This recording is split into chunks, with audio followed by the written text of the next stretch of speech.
Tout le monde a l'intelligence artificielle à la bouche, et oui, moi aussi, et je vais vous expliquer pourquoi. Parce qu'il y a un véritable problème au niveau de la gestion de la puissance de calcul, il n'y a pas assez de GPU, il n'y a pas assez de puissance de calcul pour pouvoir subvenir à l'évolution de l'intelligence artificielle dans les années qui arrivent, voire même dans les mois qui arrivent. C'est pour ça que Nvidia éclate, c'est pour ça que tous les projets qui tournent autour de la puissance de calcul éclatent. Et c'est aussi pour ça que je vous présente depuis quelques jours un certain nombre de projets qui rentrent dans cet écosystème-là, dans cette réflexion-là, et qui sont la réponse à ce besoin de puissance de calcul de l'intelligence artificielle. Bonjour, c'est Cryptolyse, j'espère que vous allez bien, et aujourd'hui on va répondre à la question, est-ce qu'il faut acheter du RNDR, le token de Render? Je vais vous donner toutes les informations de façon à ce que vous puissiez prendre votre décision, et si mon contenu vous plaît, n'hésitez pas à liker, partager, à vous abonner. Si c'est pas déjà fait, on commence tout de suite par expliquer ce qu'est Render. Alors déjà, il faut comprendre que Render est un protocole qui est sur Solana, et qui est dans le narratif de la DePIN. DePIN étant l'infrastructure décentralisée, le fait d'utiliser la blockchain pour pouvoir offrir de la puissance de calcul, de l'infrastructure, des cartes graphiques, des CPU, en fait tout ce que l'on pourrait avoir pour faire son propre serveur de façon décentralisée. L'idée c'est d'aller plus loin que ce que peut proposer Google, Amazon ou Microsoft à travers Azure, c'est de proposer un écosystème 100% décentralisé où chacun peut prêter sa puissance de calcul comme il le souhaite et l'allouer et être rétribué pour ça. Et c'est l'idée générale autour de la DePIN, autour de ce narratif-là, c'est de répondre à un besoin réel d'infrastructure et de puissance de calcul de façon à pouvoir rendre accessible, que ce soit en termes de coût ou que ce soit en termes d'utilisation, tout simplement ces processeurs. Et c'est un petit peu l'idée de Render, c'est de mettre à disposition des GPU, donc des cartes graphiques, à travers la blockchain. Pourquoi ça s'appelle Render? Parce qu'à l'origine, ce sont des cartes graphiques qui étaient utilisées pour faire du rendu. Quand je vous l'ai présenté, c'était uniquement là-dessus. Pour rappel, quand je vous l'ai présenté, il était à peu près à $1, où je vous expliquais que lorsque vous faites de la modélisation 3D ou que vous produisez une grosse vidéo, ça prend énormément de temps, ça prend énormément de puissance de calcul, soit vous achetez une énorme carte graphique, et même avec ça, ça prendra beaucoup de temps,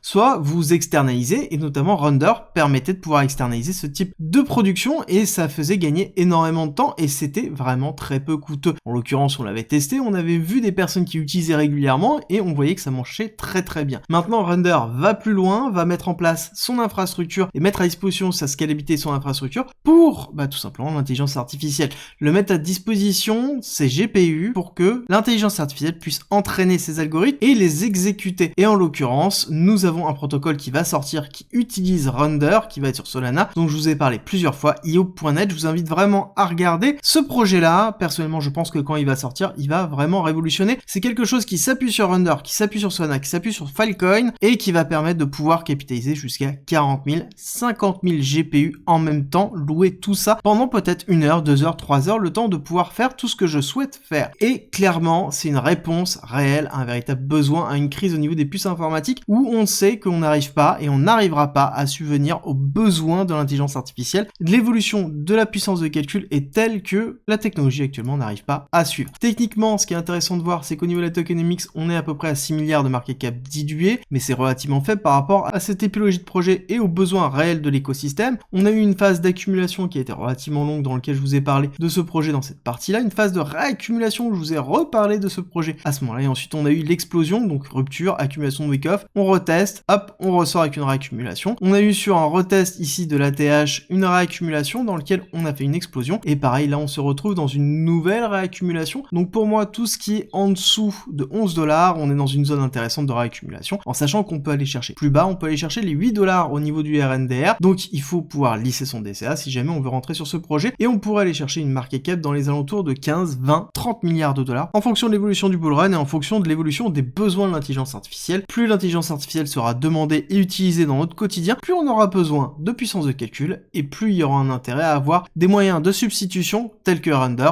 ou io.net par exemple. J'espère que cette vidéo vous a plu, si c'est le cas, n'oubliez pas de liker, partager et de vous abonner si c'est pas déjà fait. Nous on se retrouve très vite pour une nouvelle vidéo.